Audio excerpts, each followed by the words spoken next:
اگلے اور آخری سوال کی طرف بھی چلتے ہیں اور بعد میں انشاءاللہ ہم بزرگان کی ذمہ داری کے حوالے سے بھی آپ سے ذکر کریں گے کہ حوزہ میں نئے آنے والے طالب علم کی کیا ذمہ داریاں جس میں سابقہ بزرگان کی سیرت جو کہ رہی ہے، جس میں ہمارے بزرگان پاکستان پاک و ہند سے تعلق رکھنے والے آج وہ مقام مرجیت مقام فقاہت پہ موجود ہیں، یا آج دنیا کے ہر کونے میں پیش ہیں، اور ملت جعفریہ ملت تشیع کے جتنے بھی بزرگان جو کہ ہمارے لیے واقعا سیرت کا نمونہ ہے، تو میں چاہوں گا آپ کے توسط سے ان طلباء اور طالبات اور علوم آل محمد سے وابستگی رکھنے والے لوگوں تک ان بزرگان کی سیرت نقطہ نظر سے میں آپ کے ذریعے ان تک پیغام پہنچانا چاہتا ہوں کہ حوزے میں جب وہ یہاں پر آئے تو کس طرح سے انہوں نے تعلیم حاصل کی، کس طرح انہوں نے صعوبتیں، کس طرح انہوں نے مشکلات جو ہے وہ ان کو برداشت کیا، اور آج وہ ایک ایسے عظیم مرتبے پر موجود ہیں جہاں پر طلباء اور علماء اور آج کے زمانے کے نئے طالب علم ان کو اپنا رول ماڈل سمجھتے ہیں۔ تو انہوں نے یہ مقام کیسے حاصل کیا اور کن مشکلات کے درپیش آج وہ اس مقام پر پہنچے؟ جی یہاں پر بنیادی چیز جو ہے جس کی طرف توجہ ہونی چاہیے، سب سے پہلے جو شخص اس وادی میں قدم رکھتا ہے جی کہ میں جا کر طالب علم بننا چاہتا ہوں، میں جا کر دین حاصل کرنا چاہتا ہوں، جی جب کسی شخص کے ذہن میں یہ بات آ جائے کہ میں دین حاصل کرنا چاہتا ہوں، جی تو وہ دیکھے کہ دین حاصل کرنے کے لیے میرا سرپرست اور میرا سردار کون ہے، جی بالکل میرا سرپرست اور میرا سردار کون ہے۔ حوضے کا وارث زمانہ ہے۔ بے شک سب سے پہلے انسان کی توجہ خدا کی طرف، بے شک کہ میں اگر اس وادی میں قدم رکھ رہا ہوں، خدا کے دین کی طرف آؤں، بے شک خدا کے دین کی مدد کروں۔ بے شک سب سے پہلے کہ میرا قدم کیا ہے کہ میں خود سازی، بے شک سب سے پہلے یہ ہے کہ میں اس وادی میں قدم رکھ کے اس بات کی طرف کہ میں پہلے خود آپ انسان بنوں۔ صحیح من عرف نفسہ فقط عرف ربہ، اپنے آپ کو پہچانو، حوضے میں آ کر اپنی تربیت کرو، اپنی تربیت کر کے اپنے آپ کو اس لائق بناؤ کہ وارث زمانہ کے لیے ایک اچھا سپاہی اور ان کے سامنے سرخرو ہو سکو، ان کے سامنے سرخرو ہو سکوں، بے شک وارث زمانہ کے سامنے سرخرو ہو سکوں۔ اور یہ جملہ ہے کہ ہر زمانے میں حضور ائمہ میں ائمہ علیہ السلام کے اصحاب موجود تھے، بے شک ان کے شاگرد ان کے اصحاب تھے جو ان کی صحبت میں بیٹھتے تھے، معصوم کی صحبت میں بیٹھتے۔ جی ہم حوضے میں قدم رکھ کے انصار اور مددگار ثابت ہوں۔ تو کیسے ان کے مددگار ثابت ہوں؟ امیر المومنین فرماتے ہیں اگر میری مدد کرنا چاہتے ہو، علی کی مدد کرنا چاہتے ہو، اعینونی بتقوی اللہ، بے شک میری مدد کرو، تقوی حاصل کرو، متقی بنو، خود سازی کرو، اس تمہاری خود سازی سے میری مدد ہے۔ بے شک آج ہم اگر خود سازی کی طرف آئیں، ہم وارث زمانہ کی مدد کر سکتے ہیں، ان کے ظہور میں تعجیل ہوگی، بے شک ہم باعث بن سکتے ہم ہیں۔ باعث بنے ان کے ظہور کی تعجیل ہوگی۔ صحیح میں خود سازی کروں، ہاں میں نے خود سازی کی، دوسرے مرحلے میں گھر سازی کروں، بے اپنے شک گھر کے ماحول کو اچھا بناؤں۔ جب میں نے تربیت کی، میرے گھر کا ماحول اچھا ہوا، پھر معاشرہ بھی بدل جائے گا۔ بے شک کونوا دعاۃ للناس بغیر السنۃ، اگر میرا کردار ٹھیک ہوا، میرے کردار کو ٹھیک دیکھتے ہوئے لوگ بھی بدل جائیں گے۔ مجھے تبلیغ کی ضرورت نہیں ہوگی جگہ جگہ میں بات کروں، بے شک بلکہ میرا کردار نشاندہی کرے گا کہ میں یہ اس مکتب مکتب سے جو ہے تعلق رکھتا ہوں، اس ان مقصد سے شخصیات کو تعلق مانتا ہوں۔ بے شک تو سب سے زیادہ ضروری ہے کہ ہم میں سے جو فرد حوضہ علمیہ میں قدم رکھتا ہے، اس سوچ اور اس نہج پر قدم رکھے کہ میں آ کر وارث زمانہ کی مدد کروں، خود سازی صحیح بالکل۔ اور ساتھ میں یہ آپ سے ضرور درخواست بھی کرنا چاہوں گا، اور آخری میرا جو سوال اور آخری نقطہ نظر ہے وہ یہ ہے کہ جو ہمارے پاکستان کے بزرگان ہیں، اساتذہ ہیں، استاد العلماء ہو گئے، اور اس کے بعد مادر علمی پاکستان کے ان کے بزرگان جنہوں نے پڑھا ہے، جیسے آپ نے پچھلے سوال کے جواب میں بھی فرمایا کہ جو علم ہے وہ بھوک میں ہے، مولا کا فرمان بھی، اور اس کی حقیقی اگر تفسیر دیکھی جائے تو وہ بزرگان میں ہمیں ان بزرگان کی زندگی سے ہمیں کیا درس ملتا ہے کہ جو یہ وقت ایک حوضے میں گزار کے گئے ہیں، ان کا دور زمانہ اور ایک علمی اس کی وقعت اور ان کی شخصیت جو کہ آج وہ اس مقام پر پہنچے ایک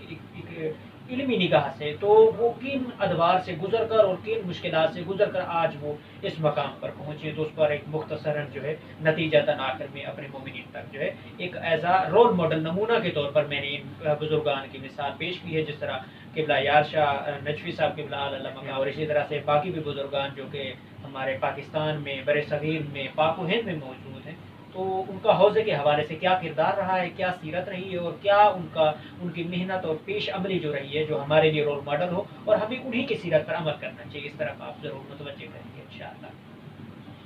آپ کے سوال کے جواب میں دو نقطے عرض کرنا چاہتا ہوں۔ جی پہلا نقطہ تو یہی ہے کہ یہ بزرگان جی سب سے پہلا قدم جو انہوں نے اٹھایا ہے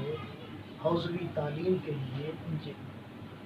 اسی چیز کو مد نظر رکھا ہے کہ ہم آ رہے ہیں اس وادی میں خدا کو مد نظر، دین خدا کی مدد اور نصرت، اپنی تربیت سب سے پہلے مربی علماء علامہ سید محمد باقر آب اللہ مقامہ نے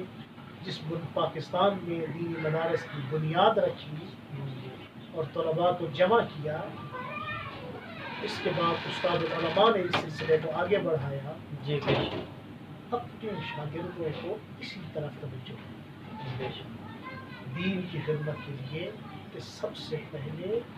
ہم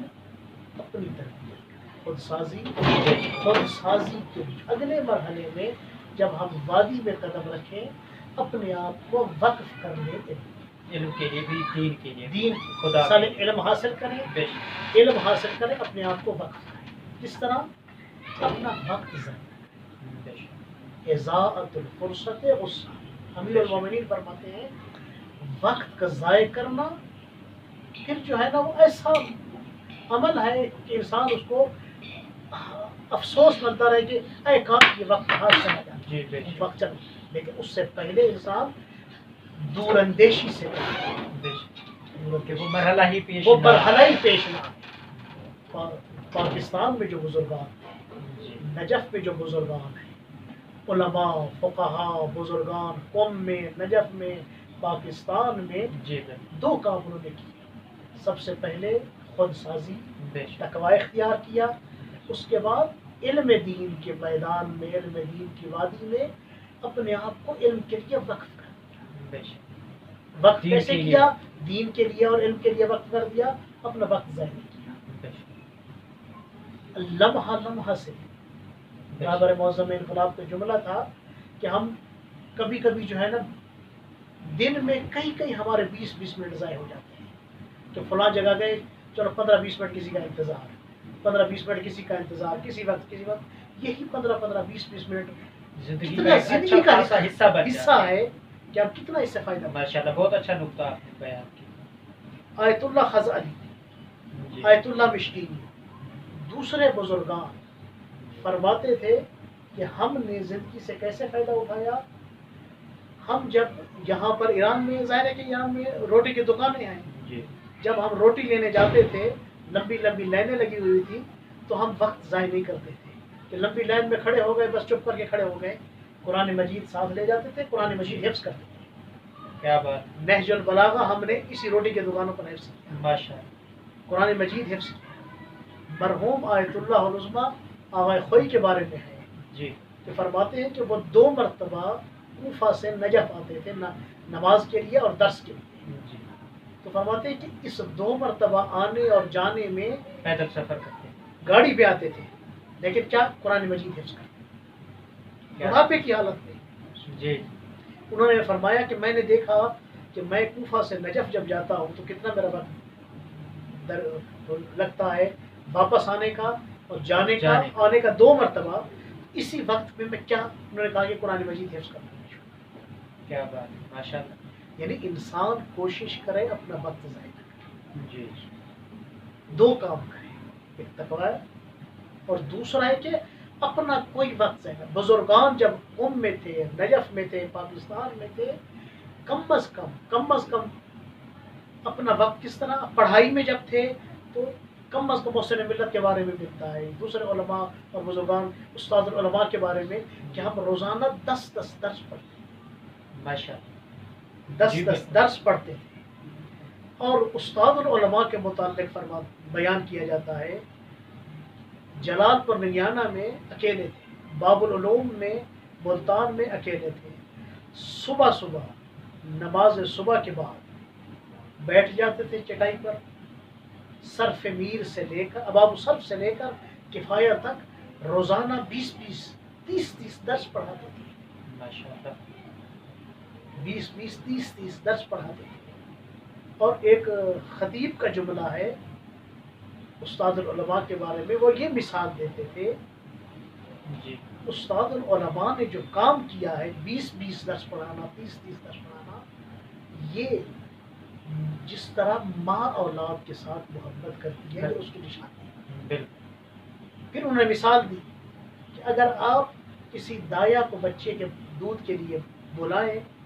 تو وہ اپنے ٹائم ٹیبل رکھتی ہے، بالکل ٹائم ٹیبل 8 بجے آئے گی، 12 بجے آئے گی، جتنا بھی اس کا ٹائم ٹیبل لمٹ ہوگا ہے اسی میں وہ اسی میں واپس واپس چلی چلی جائے گی۔ لیکن ماں جو ہے ٹائم ٹیبل نہیں رکھتی اولاد کی طرف، جب بھی اس کی تشنگی جب ہو، بھی بچہ گریا کرتا ہے، جب بھی بچے کی تشنگی ہوتی ہے، ماں فوراً اسے دودھ پلاتی ہے۔ تمام استاد العلماء نے بالکل ماں بن کر اسی طرح قوم اپنی و اولاد ملت اور قوم و دین کے ملت لیے کی تربیت کی، بے شک ماں کا کردار ادا کیا۔ بے شک اسی طرح بزرگان نے، علماء نے اپنا وقت ضائع نہیں کیا درس پڑھنے کے دوران، اور اسی طرح درس پڑھانے کے دوران جی واپس آ کر یہ نہیں ہے کہ چلو 4 درس پڑھا دیے، 2 درس پڑھا دیے، چلو اب آرام کا ٹائم ہے، یہ دوسرے پروگرام۔ جی بالکل انہوں نے اپنے شاگردوں سے بھی یہی کہا کہ اپنا وقت ضائع نہ کریں، علم حاصل کریں، اس علم حاصل کرنے کے بعد جو ہے پھر قوم و ملت کی خدمت کے لیے آئے، اخلاق کی تربیت، اور انہوں نے قوم و ملت کی اخلاق کی تربیت کی، جی اعتقادی تربیت کی۔ سب سے 2 اہم پہلو جو پاکستان میں آج ہم عوام میں ان بزرگوں میں دیکھتے ہیں جو جی بوڑھے ہمیں ملتے ہیں، بوڑھے حضرات اس دور کے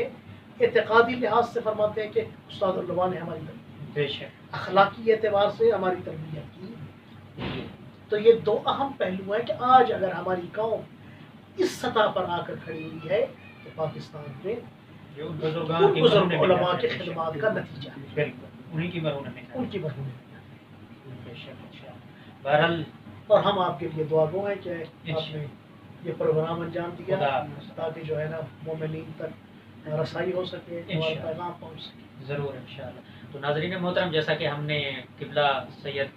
حسن نقوی صاحب خداوند متعال ان کی توفیقات میں اضافہ فرمایا، انشاءاللہ ہم ان کے شکر گزار ہیں جنہوں نے اپنا قیمتی وقت دیا، اور یہ کوشش و کاوش مدرسہ علمیہ باب الحوائج فاؤنڈیشن قوم المقدس ایران پنجاب پاکستان کی طرف سے ہم آپ کے سامنے حاضر خدمت ہوئے تھے۔ دعا گو ہیں کہ خداوند متعال ہمیں جس طرح قبلہ صاحب نے فرمایا ہے کہ علم جو ہے وہ بھوک میں ہے، اور اسی طرح سے 2 چیزیں سب سے زیادہ ضروری ہیں انسان کے لیے۔ سب سے پہلی چیز جو ہے وہ انسان کے لیے خود سازی، اپنی تربیت، اور اپنی اس تربیت کے پہلو کو لیتے ہوئے ساتھ میں تقوی اور پرہیزگاری کو اگر اپنے ساتھ رکھے تو وہ دنیا میں بھی کامیاب ہے اور آخرت میں بھی کامیاب ہے۔ تو انہی الفاظ کے ساتھ ہم آپ لوگوں سے اجازت چاہتے ہیں، اور انشاءاللہ نئے سوالات کے جوابات کے ساتھ اور نئے موضوع کے ساتھ ہم آپ کے سامنے حاضر خدمت ہوں گے۔ فی الوقت کے لیے آپ لوگوں سے اجازت چاہتے ہیں، اور حقیر جو آپ کے سامنے حاضر ہے سید محمد تقی نقوی قومی۔ اللہ حافظ، التماس دعا۔